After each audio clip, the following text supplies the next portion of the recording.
আসসালামু আলাইকুম everyone, welcome back to my channel. আজকে আপনাদের সাথে সহজে একটি বিকেলের নাস্তার রেসিপি শেয়ার করব। এই নাস্তাটা বানাতে বেশি একটা সময় লাগে না, অল্প সময়ে বানিয়ে ফেলতে পারবেন। চলুন তাহলে কথা না বাড়িয়ে মূল রেসিপিটা শুরু করা যাক। নাস্তাটি বানানোর জন্য একটা বাটির মধ্যে আমি 1 কাপ পরিমাণ ময়দা নিয়ে নিচ্ছি। দিয়ে দিব হাফ চা চামচ পরিমাণ লবণ। লবণটা আপনারা টেস্ট অনুযায়ী দিয়ে নেবেন। তেল দিয়ে দিব 1.5 টেবিল চামচ পরিমাণ। 1 কাপ ময়দার জন্য 1.5 টেবিল চামচ পরিমাণ তেল দিতে হবে। এখন এই তেলটা ময়দার সাথে খুব ভালোভাবে মিশিয়ে নিচ্ছি। তেলটা এমনভাবে মেশাতে হবে যাতে করে ময়দার সাথে তেলটা খুব ভালোভাবে মিশে যায়। এখন দেখবেন মুঠ করে ধরলে ময়দাটা এরকম জমাট হয়ে যাচ্ছে, ঠিক তখন বুঝতে হবে তেলটা ময়দার সাথে ভালোভাবে মিশে গিয়েছে। এখন অল্প অল্প নরমাল পানি দিয়ে আমি একটা ডো তৈরি করে নিব।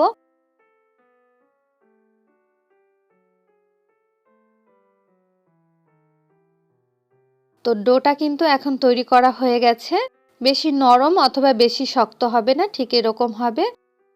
এখন উপরে সামান্য একটু তেল দিয়ে দিলাম যাতে করে উপরটা ড্রাই না হয়ে যায়। তেলটা সব সাইড দিয়ে ভালোভাবে লাগিয়ে দিচ্ছি। এবার একটা ঢাকনা দিয়ে ঢেকে 10 মিনিট একটা সাইডে রেখে দিব। এরপর একটা প্যানের মধ্যে 2 টেবিল চামচ পরিমাণ তেল দিয়ে দিলাম। দিয়ে দিচ্ছি পেঁয়াজ কুচি। আমি এখানে 2টি পেঁয়াজ কুচি করে কেটে নিয়েছিলাম। 1 টেবিল চামচ পরিমাণ দিয়ে দিলাম কাঁচামরিচ কুচি। এখন পেঁয়াজ আর কাঁচামরিচটা তেলের সাথে কিছুক্ষণ ভেজে নিব। তো পেঁয়াজটা যখন একটু নরম হয়ে যাবে তখন আমি বাকি মশলাগুলো দিয়ে দিচ্ছি। 1 চা চামচ পরিমাণ আদা রসুন বাটা, লবণ দিয়ে দিচ্ছি স্বাদ মতো, সামান্য পরিমাণ দিয়ে দিলাম হলুদের গুঁড়া, লাল মরিচের গুঁড়া, জিরার গুঁড়া। এবার অল্প একটু পানি দিয়ে দিলাম যাতে করে মশলাটা পুড়ে না যায়। এখন এই মশলাটা আমি কিছুক্ষণ ভেজে নিব। মশলাটা ভেজে নেওয়া হয়ে গেছে। এখন এর মধ্যে আমি মাংস দিয়ে দিব। এখানে আমি মুরগির মাংসের কিমা নিয়েছি প্রায় হাফ কাপের মতো। আর এই মাংসের মধ্যে আগে থেকেই সামান্য একটু লবণ আর হলুদের গুঁড়া মেখে নিয়েছিলাম। এবার 1 মিনিটের মতো মাংসটা ভালোভাবে ভেজে নিয়েছি। দিয়ে দিচ্ছি টমেটো কুচি 1/3 কাপ পরিমাণ, আর গাজর কুচি দিয়ে দিচ্ছি 1/3 কাপ পরিমাণ। এগুলো আমি এই মুরগির মাংসের সাথে ভালোভাবে কষিয়ে নিব।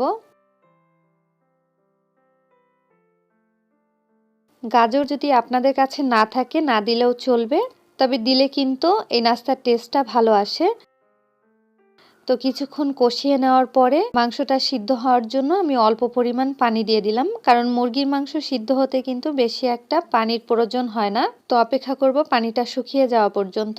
তো পানিটা যখন এরকম শুকিয়ে যাবে তখন আমি আরেকটু ভালোভাবে নেড়ে দিচ্ছি। আর এর মধ্যে এখন আমি ধনিয়া পাতা কুচি দিয়ে দিব। তো আমি এখানে প্রায় 1 টেবিল চামচ থেকে একটু বেশি পরিমাণ ধনিয়া পাতা কুচি দিয়ে দিলাম। এখন মুরগির মাংসের সাথে ভালোভাবে ধনিয়া পাতা কুচিটা মিশিয়ে দিচ্ছি। আরও 1 থেকে 2 মিনিট ভালোভাবে জাল দিয়ে নিব। এখন কিন্তু পুরটা পুরোপুরি রেডি হয়ে গেছে। আমি এবার চুলা থেকে নামিয়ে একটা সাইডে রেখে দিব। ঢাকনাটা তুলে নিচ্ছি। এবার ময়দার ডোটা আরেকটু ভালোভাবে ময়ান করে নিব, এতে করে নাস্তাটা কিন্তু ভালো হবে। এবার এখান থেকে অল্প একটু ডো নিয়ে নিচ্ছি, আর বাকি ডোটা একটা ঢাকনা দিয়ে ঢেকে একটা সাইডে রেখে দিব। তো আমি একটা রুটি বেলে নিব। রুটি বেলার জন্য সামান্য একটু ময়দা ছিটিয়ে দিচ্ছি। এবার পাতলা এবং বড় করে একটা রুটি বেলে নিতে হবে। রুটিটা বেলে নেওয়া হয়ে গেছে, আর রুটিটা কিন্তু ঠিক এরকম পাতলা করে বেলে নেবেন। এবার এই রুটির মাঝে আমি পরিমাণ মতো পুর দিয়ে দিচ্ছি। রুটির সব সাইড দিয়ে পানি লাগিয়ে দিচ্ছি। এরপরে আমি রুটিটা 3 কোণা ভাঁজ করে নিচ্ছি। তো ভাঁজটা দেখেই হয়তো আপনারা বুঝতে পেরেছেন কিভাবে করে নিতে হবে। তো একটা নাস্তা বানানো হয়ে গেছে। এবার এই নাস্তাটা আমি ভেজে নিব। ভাজার জন্য একটা প্যানের মধ্যে পরিমাণ মতো তেল দিয়ে দিলাম। তেলটা গরম হয়ে গেলে আমি নাস্তাটা দিয়ে দিচ্ছি। এক পাশ হয়ে যাওয়ার পরে অপর পাশ উল্টে দিব।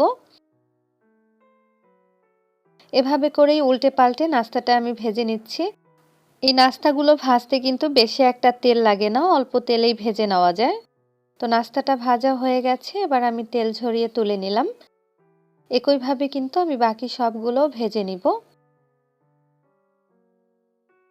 সবগুলো ভেজে নেওয়া হয়ে গেছে। এই নাস্তাটা খেতে কিন্তু ভীষণ মজার হয় আর বানানোটাও কিন্তু খুব সহজ। চাইলেই কিন্তু ঝটপট বিকেলের নাস্তায় বানিয়ে ফেলতে পারেন। আশা করছি আজকের রেসিপিটাও আপনাদের কাছে ভালো লেগেছে। ভালো লাগলে অবশ্যই চ্যানেলটি সাবস্ক্রাইব করে রাখবেন। আবারও হাজির হব নতুন কোনো রেসিপি নিয়ে। সবাই ভালো থাকবেন, সুস্থ থাকবেন। আল্লাহ হাফেজ।